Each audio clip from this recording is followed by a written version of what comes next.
Wedlock suits you, he remarked. I think, Watson, that you have put on 7.5 pounds since I saw you.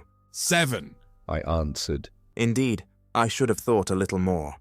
Just a trifle more, I fancy, Watson. And in practice again, I observe. You did not tell me that you intended to go into harness.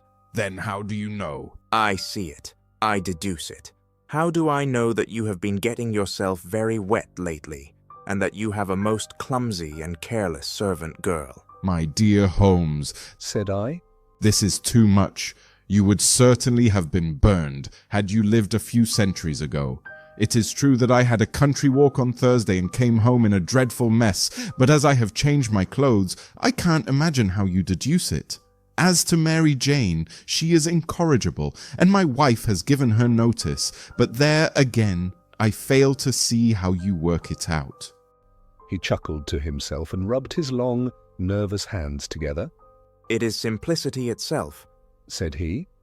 My eyes tell me that on the inside of your left shoe, just where the firelight strikes it, the leather is scored by 6 almost parallel cuts. Obviously, they have been caused by someone who has very carelessly scraped round the edges of the sole in order to remove crusted mud from it. Hence, you see, my double deduction that you had been out in vile weather, and that you had a particularly malignant boot-slitting specimen of the London slavey.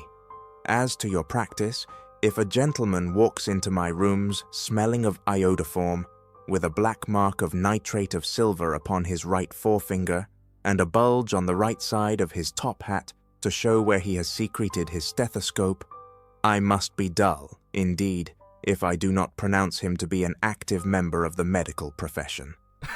I could not help laughing at the ease with which he explained his process of deduction. When I hear you give your reasons, I remarked, the thing always appears to me to be so ridiculously simple that I could easily do it myself, though at each successive instance of your reasoning, I am baffled until you explain your process, and yet I believe that my eyes are as good as yours. Quite so, he answered, lighting a cigarette and throwing himself down into an armchair. You see, but you do not observe. The distinction is clear. For example, you have frequently seen the steps which lead up from the hall to this room. Frequently? How often? Well, some hundreds of times. Then how many are there? How many? I don't know.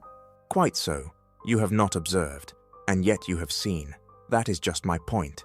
Now I know that there are 17 steps, because I have both seen and observed. By the way, since you are interested in these little problems, and since you are good enough to chronicle 1 or 2 of my trifling experiences, you may be interested in this. He threw over a sheet of thick, pink-tinted notepaper which had been lying open upon the table. It came by the last post, said he. Read it aloud. The note was undated and without either signature or address. There will call upon you tonight at 7:45, it said. A gentleman who desires to consult you upon a matter of the very deepest moment. Your recent services to one of the royal houses of Europe have shown that you are one who may safely be trusted with matters which are of an importance which can hardly be exaggerated. This account of you we have from all quarters received. Be in your chamber then at that hour, and do not take it amiss if your visitor wear a mask. This is indeed a mystery, I remarked. What do you imagine that it means? I have no data yet. It is a capital mistake to theorize before one has data. Insensibly, one begins to twist facts to suit theories, instead of theories to suit facts. But the note itself, what do you deduce from it? I carefully examined the writing and the paper upon which it was written. The man who wrote it was presumably well-to-do, I remarked, endeavoring to imitate my companion's processes. Such paper could not be bought under half a crown a packet. It is peculiarly strong and stiff. Peculiar. That is the very word, said Holmes. It is not an English paper at all. Hold it up to the light. I did so and saw a large E with a small g, a P, and a large G with a small T woven into the texture of the paper. What do you make of that? Asked Holmes. The name of the maker, no doubt, or his monogram, rather. Not at all. The G with the small t stands for Gesellschaft, which is the German for company. It is a customary contraction like our Co.